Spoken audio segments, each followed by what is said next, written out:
Bon, je voulais juste un mot en français avant de passer au mauvais anglais. Et merci beaucoup à Steren et aux organisateurs pour nous avoir eu ici. The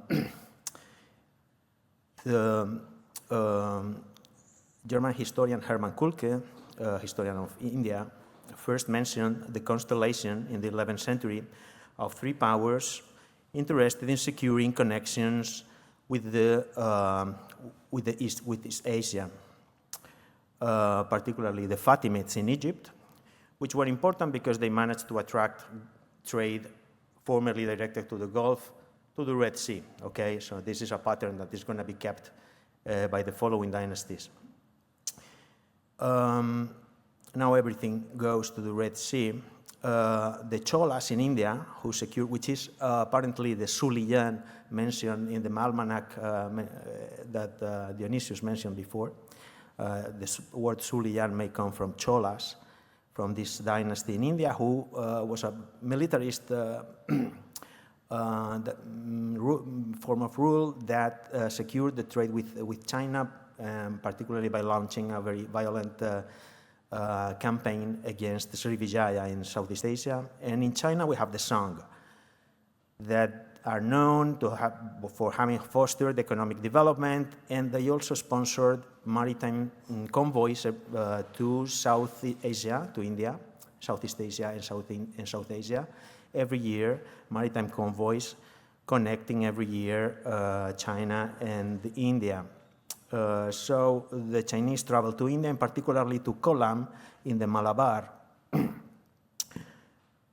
which is, the relay point in which, in my view, Arab trade and the Chinese trade encountered each other for almost 3 centuries in the Malabar coast, in particular in this harbor of Kollam, which is something that we have evidence in the Chinese sources, as those mentioned here, but particularly the most clear text is the Lingwai Daida by Zhou Chufei, who puts it very clear. You go to Kollam from China, and then if you want, you take a smaller ship to travel in the Western Indian Ocean. So everything, probably we are in a time where there's no connection directly from the Gulf to China, because everything happened through the bias of Kollam and the Malabar in general. We can see, for instance, we can appreciate in this timeline the Karim, also mentioned by Dionysius before, which was a convoy, or a trading season rather, operating this trade between Egypt and India every year, okay, and back, taking advantage of the monsoons. And it's remarkable because although we have failed, historians of Islam, to transmit the importance of this group of merchants, it lasted for 400 years, so it's a very remarkable time span. But my research has to do with the following stage, and is based on written evidence, Arabic sources, particularly dealing with Egypt, Yemen, and Mecca. Sorry, I will get back to this. As an example, I give this, one of my most important sources I rely upon is this 3-generation chronicle, so written by 3 different people belonging to the same family over 3 generations, the Ibn Fahd family, so covering the whole 15th century, long 15th century, let's say, that I match with some Portuguese sources. So I've been handling this huge 4 or 5 volume collection of Portuguese letters, which are in stark contrast with the Arabic sources. So Arabic sources, particularly those produced in Mecca, they are gossiping about these merchants and ulemas. They know sometimes personally, and they are filling hundreds and hundreds of pages. They are in close contact with this world, while the Portuguese actually provide us with a very important information about routes and what is inside the ships, because they are basically trying to hunt these people down and to sink all the ships. So when from time to time they capture an Arab ship, we have good descriptions of what's inside, things like that, okay? So this pattern of connections started in the late 11th century, was also favored by the Mongols, the Yuan dynasty in China. This pattern ceased functioning with a new constellation of powers with the advent of the Ming dynasty that changed everything in China, and particularly the Circassian Mamluks in Egypt in the 1380s. Okay, so this is where my research starts. One of the problems here is that precisely Ming foreign and commercial policy was a little bit erratic at the beginning, so we know it was characterized by this sea ban, this interdiction to go abroad, to travel abroad, and to deal with foreigners.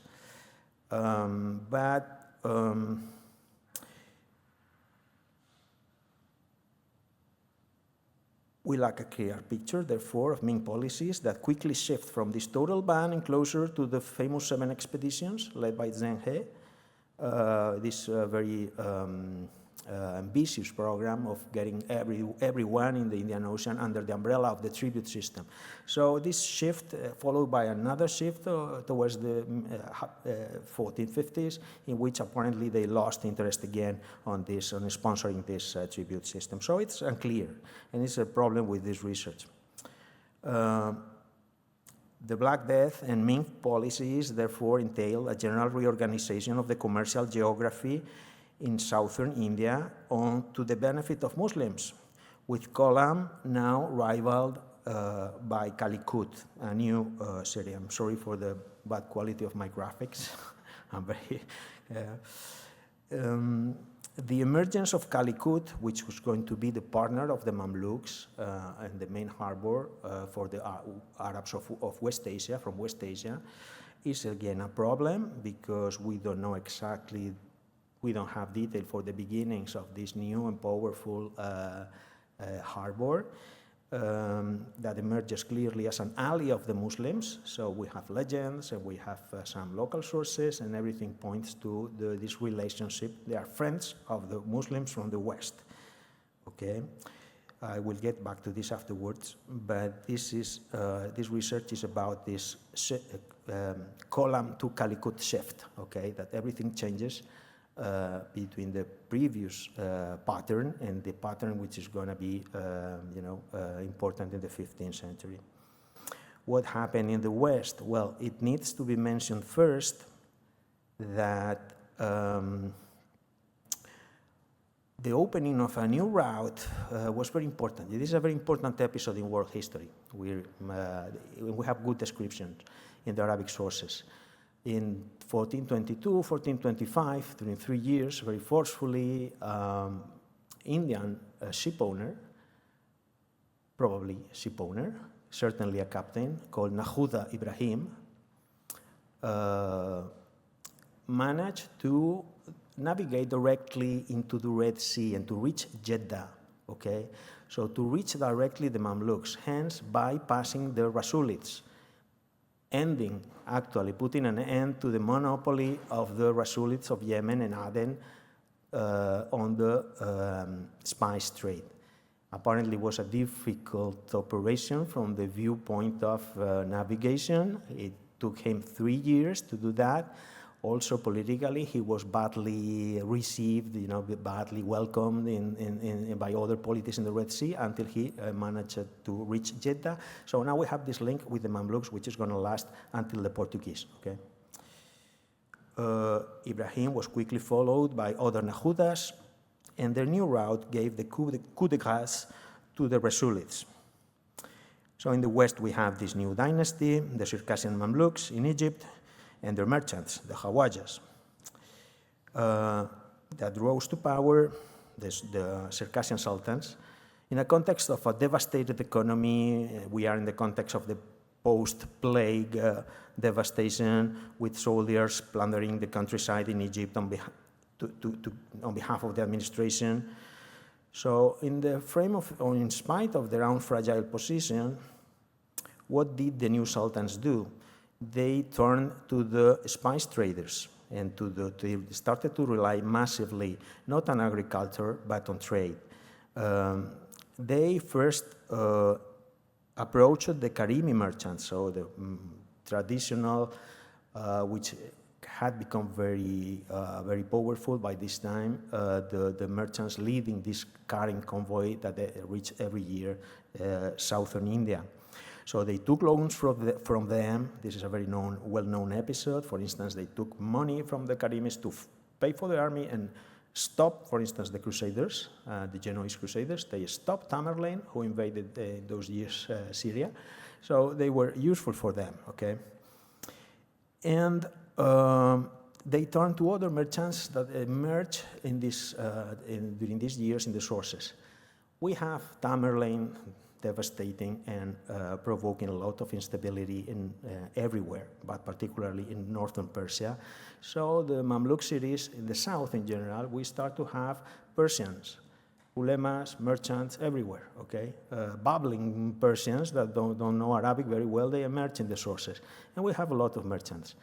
Important merchants that are called Khawajas and that started to collaborate with the Mamluk government.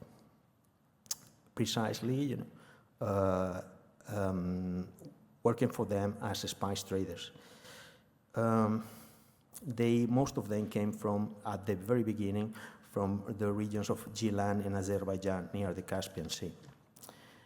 So, in spite of that, literature reflects, historiography reflects a widespread misunderstanding of this fact, precisely, that Aden's influence in the Karim vanished in the 1420s, and that for the following century, Eurasian trade needed to be rearranged. So historiography has downplayed the role of the Khawajas and the downfall of the Rasulids, who no longer benefited from the spice trade and disappeared in a couple of decades. So basically, business history in the 15th century in the Indian Ocean, honestly, is all wrong. I'm collecting by quotations. What people do is stretching out the Karim until the arrival of the Portuguese, which is completely wrong. So while the Khawajas' activities in Egypt and Syria are well known, they basically quickly organized the gathering, the transportation, and the outlet of spices on behalf of the government. Their networks across the Indian Ocean in Calicut have gone unnoticed. So my thesis in this research project is that the Khawajas, which the Portuguese used to call the Moros de Mecca, the Moors of Mecca, became the dominant network not only in the Mediterranean outlets, but also in the Indian Ocean. This process I first approached in my PhD thesis. This is a Portuguese codex kept in Rome that provides us with a little of iconography. This is all we have. Probably the Moros de Mecca, the Khawajas, look like this gentleman, more or less. Okay, here we are. So, this picture, I will get back to this at the end of my talk, but it tells the end of the story.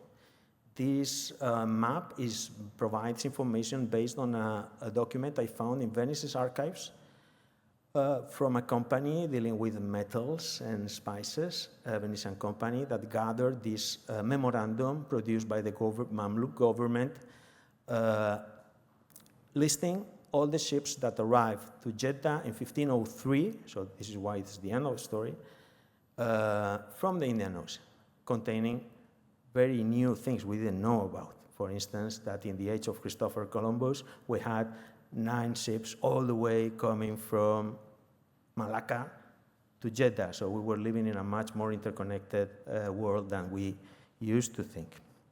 I will get back to this, but basically the idea is that it reflects 100 of these Khawajas laboring, in securing connections and dealing with India. And this is a very different map of the connections we used to find in the previous period, where everything happened in South India. I will get back to this anyway. So why they are important? They took advantage first of Yemen's demise as a relay center in the spice trade, as I mentioned. Now Mecca and its harbor Jeddah is the center. So the Khawajas at the beginning were mostly Persians, but then they are basically Syrians and Egyptians and Persians as well, and they flocked in great numbers to Mecca. So they established in Mecca, they brought their companies there.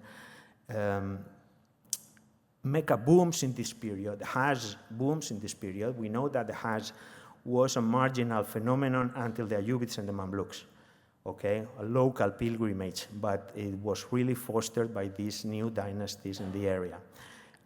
So this is the context for the Khawajas. They played a role in the wide-range synergy taking place in the 15th century between West Asia, particularly Mecca, clearly, and the Muslims of India, the Deccan, Gujarat, Malabar, Bengal, and even the Malay Sultanates. For instance, the Khawajas operated on behalf of the Indian rulers, the Bahmanis in the Deccan, the Gujaratis, the Bengalis. They built madrasas for them. These people wanted to be legitimate, look like legitimate ruler. How? By getting their share in Mecca, the head of Islam in the capital city of the Hajj. So they started to build madrasas. These are a very well-known phenomenon, and lodgings for Sufis and hospitals. So they started to be present there in the area. And the Khawajas had the skills to, financial skills, because, as we know, building in Mecca is difficult because it's crowded, it's packed with buildings, so you have to buy houses and rebuild on the houses and take loans, etc., and deal with this awqaf. So the Khawajas did that for them. This is, for instance, most important, one of the most spectacular careers is by the Khawaja ibn al-Zaman, Syrian, established in Mecca. He built this madrasa in Jerusalem, which is still there. Another one in Mecca. Many things. We don't have the Indian buildings. They are not preserved. But for instance, this minaret in the Haram al-Sharif in Mecca is built by Ibn al-Zaman on behalf of the Mamluk Sultan. This one, which appeared also in a previous presentation, her picture was much better than mine. Is also built by Ibn al-Zaman in Medina. And for instance, this is different. This is not by Ibn al-Zaman, but built by a Khawaja called Mahmud ibn Qawan. And this is important, as you see, it looks very different. It's actually Timurid style, and it's in India, in Bidar, in the Deccan, because some of these networks, these Khawajas' careers are trans-imperial or transnational, and so some of them were linked both to the Mamluks but also to the Rasulids, late Rasulids. Then this character particularly moved to India after a career in Mecca. His brother was left in Mecca, so the network was kept functioning, but he built this madrasa. He became a very prominent figure in the Bahmanid court. Well, third, the Khawaja seized the opportunities opened by the Chinese retreat from long-distance commerce and navigation following the collapse of the Yuan dynasty after the Black Death, and they filled the gap created by the demise of this previous system centered in Kolam. How? They established an alliance with the rulers of Calicut, as I mentioned.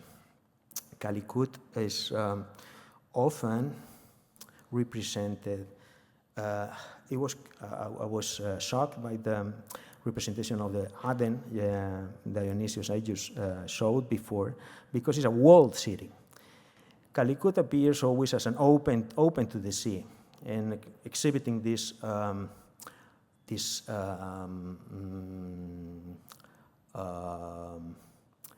seafront with all these houses. We know by the descriptions that were the houses of these important merchants settled half of the year or for long periods in India, coming from Mecca. So Calicut, as I mentioned before, remains one of the problems because it's part of the problem with Ming early policies. Indeed, Calicut did not integrate into the Ming tributary system. These 7 expeditions, they had problems in integrating Calicut.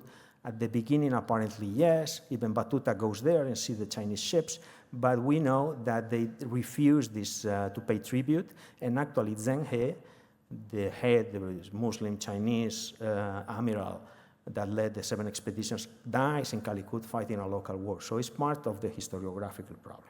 Okay. Lastly, the Khawajas succeeded, and this is going to be my last point today, succeeded in adopting. They are different, okay? They are different from previous economic groups, merchant groups, such as the Karimi or the people of the Genisa. And this is one of the problems I'm encountering in telling their story.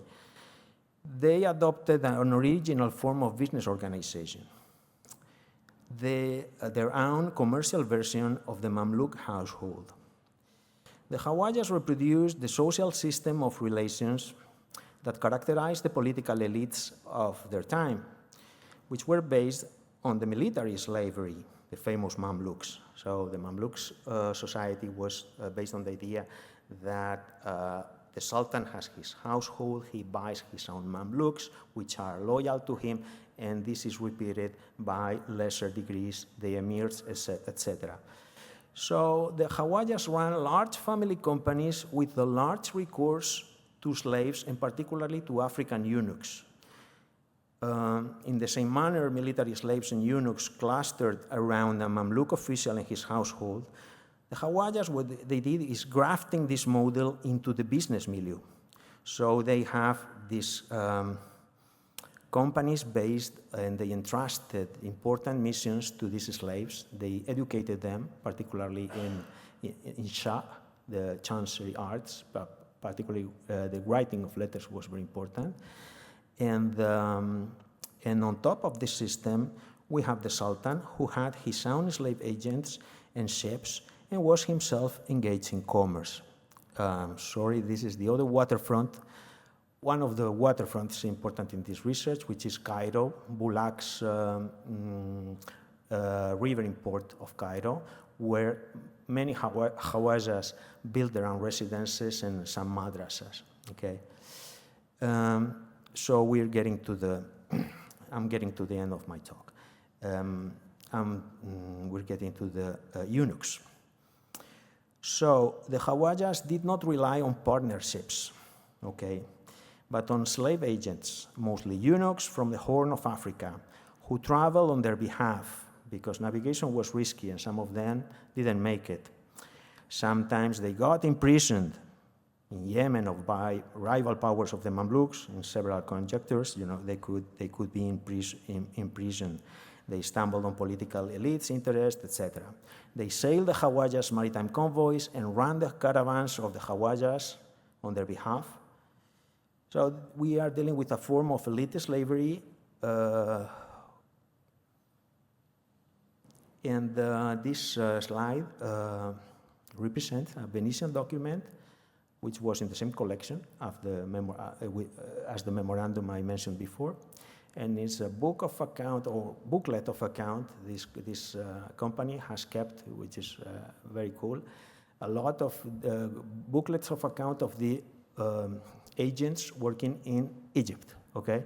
And dealing daily with these merchants. For instance, Ameto Bubako, which is Ahmad Abu Bakr, okay? Which is well known in the Arabic. We can go with this list to the Arabic sources and find these people. So I just wanted to mention a eunuch, which is marked as Koskodam, which is Khuskadam, Tawashi, meaning Tawashi, which is the word used in Egypt at that period for eunuch, particularly this kind of eunuch. This is a word, this is the meaning in the late 15th century, okay? Khuskadam Tawashi, who was, these eunuchs can be, their careers can be studied. We have some information. Khuskadam was a eunuch, he belonged to the Sultan. He was entrusted leading the caravan. He was Amir al-Hajj.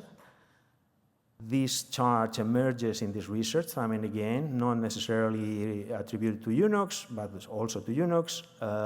So being the Amir al-Hajj means not only just leading the caravan, it means being entrusted with a lot of dealing with the Sultan interest in Mecca, okay, in the caravan and in trade.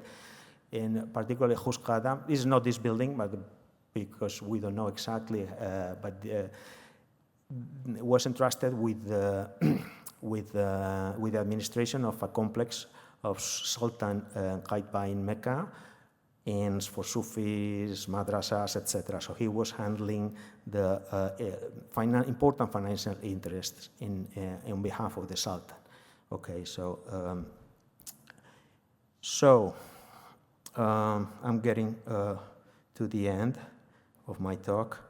Eunuchs, therefore, were at the basis of large family firms that control everything, transportation and distribution, and in this aspect they are very different from previous groups. For instance, some families, the Banu Muzalik, had their own network of funduks on the way. They appear in Italian archives, etc. The Khawajas also owned the ships. Okay, so most of the descriptions refer to people that are able to organize large floats of several ships. And this made them different from the Karimi, for instance. So this is again a problem, this idea that the company controls everything and that large and in a way almost monopolistic, probably. This is, again, a historiographical problem. Probably one of the reasons why they have passed under the radar. We have mention of ships like Jilab and Marakib, of course, but also particularly ships, as we were discussing before, Murus, Oqaira, and Tab, and other. I have to do more digging about this, about everything related to shipping. They were not seasonal, but they lived in India for long periods. So we have even women in the picture. They were there for long periods of time with their families, with slaves, and with eunuchs, etc. For instance, Portuguese sources mention, for instance, casa e fazenda. So, their affairs and business and their households were mobile, and they could eventually. We have a lot of Khawajas born in India and moving between Mecca and India. And for instance, they incorporated hitherto independent business figures. The Khawajas used to be independent ship owners at the beginning of the century, in the previous centuries. Now the Khawajas emerge as slaves integrated into these Khawajas companies. And this is very, very worth noting. And to conclude, let me return to the previous map based on the memorandum, 1503. The Khawajas settled in a shifting new geography in which there were no Chinese regular lines anymore, and they made Mecca the epicenter of their trade. They built new networks and established new commercial houses. For instance, there's a famous conversation between the ruler of Calicut, the Zamorin, and Vasco da Gama. Vasco da Gama says to him, look, get rid of these Arabs, have us as partners.